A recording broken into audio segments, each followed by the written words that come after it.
So we've installed R and now we've opened it up. There's the console, which is what you see right now, and then when there's an output, you'll see it on the right-hand side. Right now, this is just the console. I've made a few assumptions about what you already know in order to get the most out of this course. You should be numerically literate, and it's helpful if you have some programming experience. You don't need a lot, and it's not a requirement, but a little bit of programming experience goes a long way. There are 4 things you need to run the code in this book. RStudio, a collection of R packages called the tidyverse, and a handful of other packages. There are the fundamental units of reproducible R code. They include reusable functions, the documentation that describe how to use them, and sample data. So we've downloaded R and we've opened up the console. I will want to install the first package, which is called tidyverse. Tidyverse is an R package. It's a collection of functions, data, and documentation that extends the capabilities of base R. Using packages is key to successful use of R.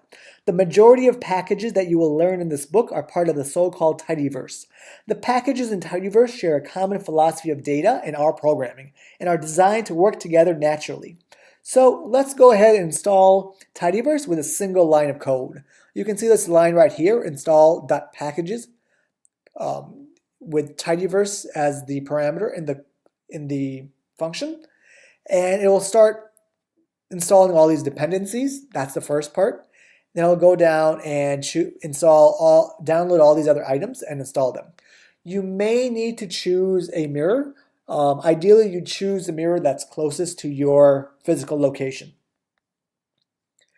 Once all those are installed, it'll come down to the very bottom. So the packages in tidyverse change frequently, and you'll see that we update them later. Some other packages we need to install that are not part of the tidyverse are NYC Flights 13, Gapminder, and Llama.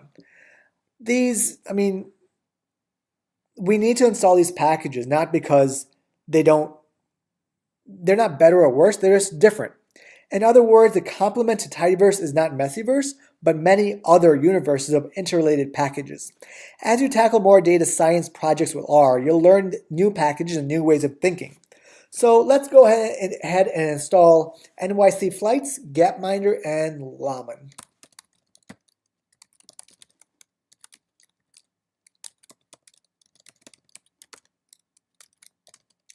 NYC Flights 13, Gapminder, and Llama. So these packages provide data on airline flights, world development, and baseball. Could not install package. Oh, so we need to find the function install packages. So I typed that in incorrectly. If you hit up on your keyboard, it pastes whatever was the last thing you typed. So install packages. And then when we run that, it goes to the NYC Flights dataset, the Gapminder, and the Llama dataset. So in the previous section, we reviewed how to install a couple of packages. Now let's look at how to run code within R. If you run the same code in your local console, it will look something like this. So let's just run 1 + 2. And we hit enter, and we get an output of 3. So there are 2 main differences. In your console, you type after the caret, called the prompt. So that's how you would run your first part of code. Throughout this course, we use a consistent set of conventions to refer to code. And you'll see this going along. So we've installed the tidyverse package. We've installed 3 different datasets, and we've reviewed how to run code within your console. In the next section, we'll start getting deeper into the code and show you how to really use R.